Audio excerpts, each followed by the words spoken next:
Assalamualaikum warahmatullahi wabarakatuh. Halo ibu dan bapak guru, apa kabar semuanya?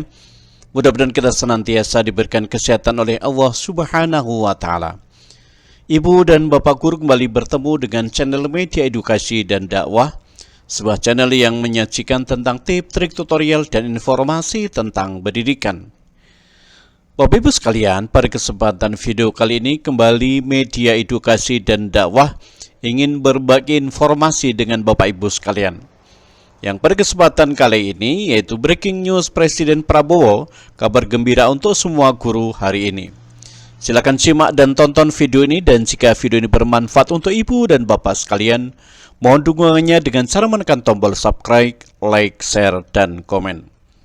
Baik Bapak Ibu sekalian, kita langsung menuju pada video atau informasi selanjutnya. Jakarta, Presiden Prabowo Subianto akan mengumumkan peningkatan kesejahteraan guru pada puncak Hari Guru Nasional tanggal 28 November 2024. Hal tersebut diungkapkan oleh Menteri Pendidikan Dasar dan Menengah Abdul Muti usai rapat terbatas di Komplek Istana Kepresidenan Selasa 26 November 2024. Kami akan menyelenggarakan puncak peringatan Hari Guru Nasional tahun 2024 yang insya Allah diselenggarakan 28 November jam 3-5 di Velodrome Rawamangun.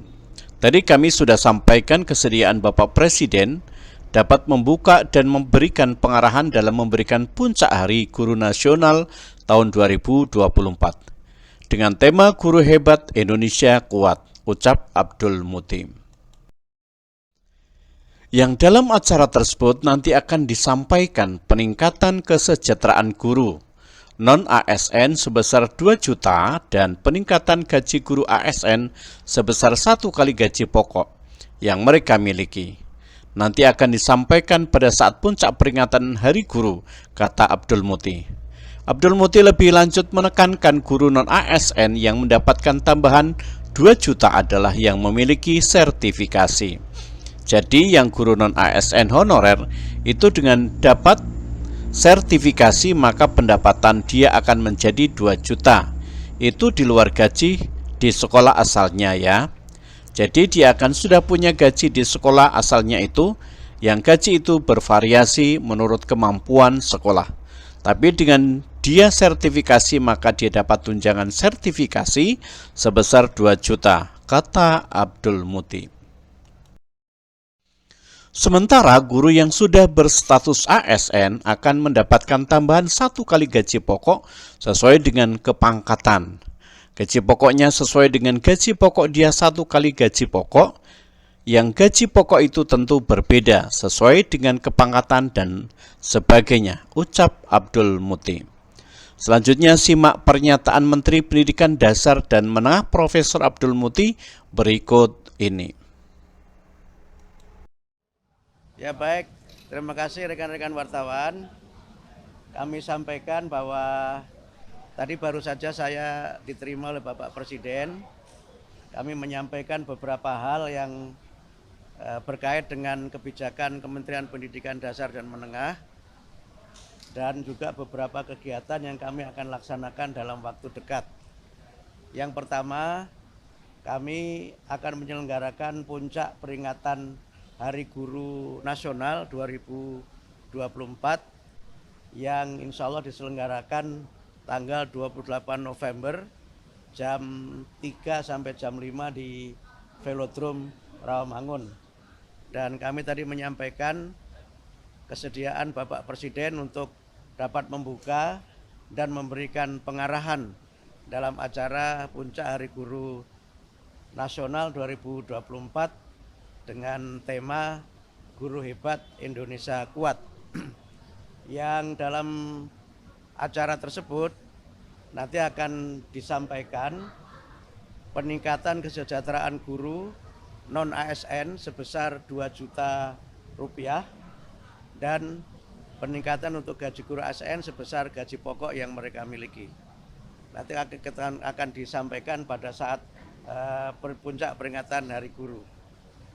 Kemudian yang kedua, kami menyampaikan terkait dengan beberapa yang menjadi kebijakan kami untuk pembelajaran coding sebagai ekstrakurikuler, sebagai kurikulum atau mata pelajaran pilihan di sekolah.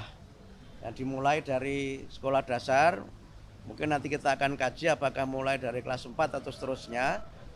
Dan itu bisa kita selenggarakan sebagai bagian dari materi pelajaran pilihan di sekolah.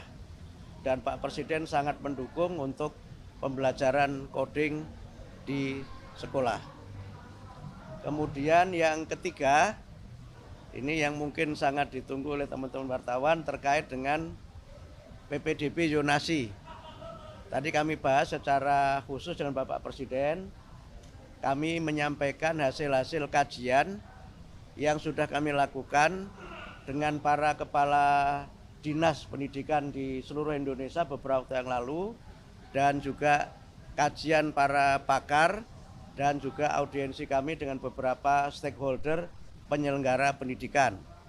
Nah, intinya terkait dengan PPDB, Pak Presiden meminta atau menugaskan kami untuk memperdalam kembali kajian pelaksanaannya, dan nanti keputusan terkait dengan pelaksanaan PPDB akan dibahas secara khusus dalam sidang kabinet. Jadi sekarang kami masih memperdalam kembali kajian tentang PPDB zonasi, dan nanti hasilnya akan kami sampaikan kepada Bapak Presiden dan keputusannya akan ditetapkan dalam sidang kabinet. Saya kira demikian dapat kami sampaikan. Terima kasih. Ya.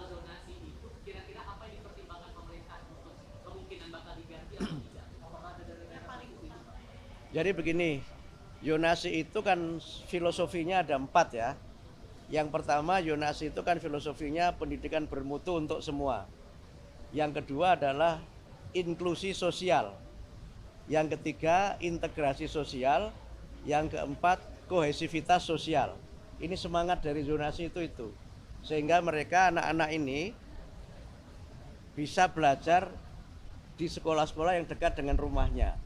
Yang kedua, anak-anak dari berbagai kelas sosial itu juga bisa belajar di sekolah yang sama. Sehingga tidak ada segregasi antara, mohon maaf, misalnya anak-anak dari kelas yang mampu dengan tidak mampu. Atau saya sering gunakan bahasa, tidak ada segregasi antara yang elit dengan yang alit. Karena itu ada inklusi sosial di situ. Karena zonasi itu kan pakai empat kriteria. Yang pertama domisili, tempat tinggal. Yang kedua prestasi, yang ketiga afirmasi, yang keempat mutasi. Jadi dasarnya kan itu. Domisili tentu mereka yang tinggal terdekat dengan lingkungan sekolah itu. Prestasi adalah anak yang tidak tinggal di lokasi terdekat, tapi dia punya prestasi untuk diterima di situ. Yang ketiga, afirmasi itu untuk 2 kelompok. Pertama, kelompok dari keluarga kurang mampu, yang kedua dari kelompok difabilitas. Nah, mutasi itu adalah anak yang mutasi karena mengikuti tugas orang tuanya. Sehingga dengan 4 kriteria itu, nanti kami akan sempurnakan lagi prosentasenya akan seperti apa. Yang sekarang jadi persoalan kan memang prosentase yang diterima dari domisili itu berapa persen, yang prestasi berapa persen, ini yang seringkali jadi persoalan. Kalau yang afirmasi itu sudah kami patok 20%. Karena bagian dari pemihakan negara terhadap kelompok-kelompok yang memang kita anggap sebagai kelompok lemah. Ya, kelompok yang memang secara ekonomi memang lemah dan memang secara fisik dia kelompok-kelompok difabel. Nah, yang mutasi tentu tidak banyak karena ini kan memang sifatnya ya misalnya wartawan pindah tugas, anaknya harus ikut itu, atau misalnya dosen pindah tugas atau anggota dewan dan sebagainya. Ini tidak banyak jumlahnya. Sehingga karena itu maka kami mencoba untuk melihat ini. Nah, yang kedua yang juga perlu kami lihat berdasarkan pengalaman beberapa daerah, itu nanti juga ada alokasi untuk sekolah swasta. Karena selama ini di antara kritik terhadap zonasi itu banyak sekolah swasta yang tutup, tidak kebagian murid. Sementara negeri itu muridnya berlebih, yang karena muridnya berlebih itu kadang standar mutunya tidak dapat terpenuhi. Karena rasio guru dan murid menjadi tidak seimbang, sarana dan prasarana juga menjadi tidak dapat tersedia dengan sebaik-baiknya. Nah, berbagai kelemahan ini sedang terus kita pelajari dan kami perdalam sehingga mudah-mudahan pada tahun pelajaran 2025-2026 itu kami sudah bisa menerapkan zonasi dengan sistem baru yang kajiannya terus kami lakukan dan keputusannya nanti dalam sidang kabinet. Tidak hanya persentase, tapi juga nanti bagaimana sekolah-sekolah swasta juga. Sekolah-sekolah swasta itu kalau pengarah beberapa daerah, itu kan ada yang kemudian disubsidi. Nah, tapi ini sangat bergantung dari kemampuan pemerintah daerah. Ada juga yang misalnya negeri dibatasi tapi swastanya dilihat akreditasinya. Nah, ini nanti berbagai skenario dan praktek baik yang ada di provinsi-provinsi itu yang coba nanti kita perdalam lagi dan nanti kemudian akan kita ambil kebijakan zonasi sehingga ya dapat mencapai 4 idealisme tadi itu. Pendidikan bermutu untuk semua, kemudian integrasi, inklusi dan kohesi sosial.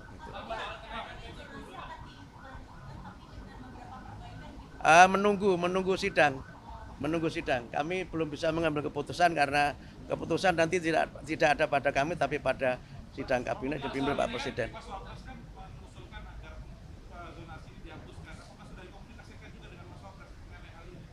Kami belum bertemu dengan Mas Wapres soal ini. Kami baru menyampaikan pada Pak Presiden karena kami sudah memang sudah menyampaikan untuk bertemu sudah cukup lama dan minta beliau untuk hadir di acara puncak Hari Guru itu. Gitu ya. Jadi begini, jadi yang guru non ASN honorer itu dengan dapat sertifikasi, maka pendapatan dia akan menjadi 2 juta. Itu di luar gaji dia di sekolah asalnya ya. Jadi dia kan sudah punya gaji di sekolah asalnya itu. Yang gaji itu bervariasi menurut kemampuan sekolah. Tapi dengan dia sertifikasi, maka dia akan dapat tunjangan sertifikasi sebesar 2 juta itu. Semua. Jadi malah kalau guru yang ASN itu malah hanya gaji pokok saja sesuai dengan gaji pokok dia. Yes, gaji pokoknya sesuai dengan gaji pokok dia. 1 kali gaji pokok. Yang gaji pokok itu tentu berbeda sesuai dengan kepangkatan dan sebagainya. ASN-nya naik tapi kenaikannya sesuai gaji pokok. Saya nggak tahu gaji pokoknya berapa, saya nggak tahu. Ya. Jadi peningkatan kesejahteraan ini juga nanti mengikuti peningkatan kualifikasi. Gitu. Jadi karena dia kan sudah dapat sertifikasi, dia harus ikut PPG. Nah, PPG itu kan pelatihan untuk bagaimana guru yang sudah memenuhi kualifikasi D4 atau S1 itu meningkat kualifikasinya sesuai amanat undang-undang kan harus punya kualifikasi. Yang dengan kualifikasi itu dia punya sertifikasi. Dengan dapat sertifikasi maka dia dapat tunjangan sertifikasi. Jadi clear ya. Jadi bentuknya tunjangan kesejahteraan melalui sertifikasi. Ya kalau pendapatnya meningkat masa kualitasnya nggak meningkat. Jadi kira-kira begitu. Guru PNS itu kenaikan gaji sesuai dengan gaji pokok. 2025. Teorinya Januari, kan tahun anggaran dimulai Januari. Tapi realisasinya nanti tergantung dari bagaimana pencairan dana dari Kementerian Keuangan. Soal mata pelajaran coding itu sejauh ini adakah daerah-daerah yang bakal diprioritaskan untuk program itu? Infrastrukturnya juga, Pak? Belum pakai prioritas, tapi kami sudah melakukan kunjungan ke beberapa sekolah yang ternyata sudah banyak yang menyelenggarakan coding. Saya ke Medan, di Jakarta, beberapa tempat, bahkan tadi juga baru saja ada acara, malah ada gerakan perempuan untuk pengembangan coding di sekolah itu. Nah ternyata coding itu variasinya ada 3. Pertama ada coding yang dia online, yang dia memang internet based. Yang kedua ada coding yang dia unplug, yang dia tidak pakai internet, tapi ada paketnya yang sudah khusus. Yang ketiga ada coding yang unplug dan tidak ada paket khusus, tapi berupa alat-alat permainan bisa dikembangkan sendiri. Sehingga dengan variasi ini kami melihat di lapangan prakteknya coding itu diselenggarakan dalam 2 mata pelajaran. Yang dia online itu di mata pelajaran teknik informatika. Tapi yang tidak itu bisa di mata pelajaran keterampilan.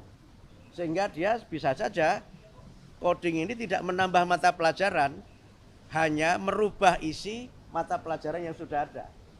Nah, dengan cara begitu maka kami mungkin tidak perlu menambah guru, tapi hanya melatih guru yang mengajar coding. Gitu. Karena kan hubungannya dengan infrastruktur dan kebanyakan infrastruktur yang mendukung itu kebanyakan di sekolah-sekolah yang ada di perkotaan, Pak. Enggak selalu. Ada Yayasan Sukma itu di Palu, di satu kota di mana di Sulawesi Tengah. Jadi enggak selalu di kota, karena kalau dia unplug, tidak usah pakai internet, dia bisa di mana saja. Yang penting ada materinya dan ada tutornya. Yang penting itu.